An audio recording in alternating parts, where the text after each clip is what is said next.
پیش ہے ہندی زبان میں اپڈیٹ۔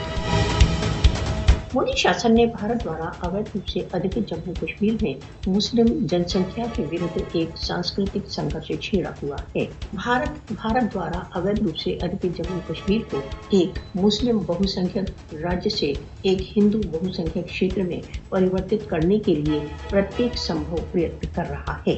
भारत मुस्लिम बहुसंख्यक कश्मीर के सेफ्रनाइजेशन के लिए बहुत कठोरता से आरएसएस एजेंडा का पालन कर रहा है। अपने एक सांस्कृतिक आक्रमण के रूप में मोदी शासन भारत द्वारा अवैध रूप से अधिकृत जम्मू कश्मीर में सभी ऐतिहासिक स्थानों, स्कूलों, कॉलेजों, राजमार्गों तथा संस्थानों के नाम बदल रहा है।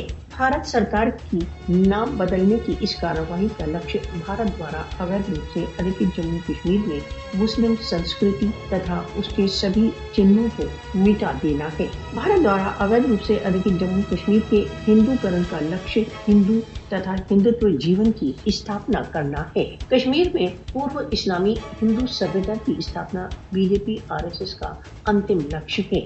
मोदी की 5 अगस्त 2019 की कार्यवाही का लक्ष्य कश्मीरियों से उनकी पहचान तथा निष्ठा छीनना है। भारत द्वारा अवैध रूप से अधिकृत जम्मू कश्मीर में कश्मीरी जनता मोदी के हिंदुत्वकरण के प्रयत्नों को संयुक्त रूप से निराश करने के लिए तत्पर है।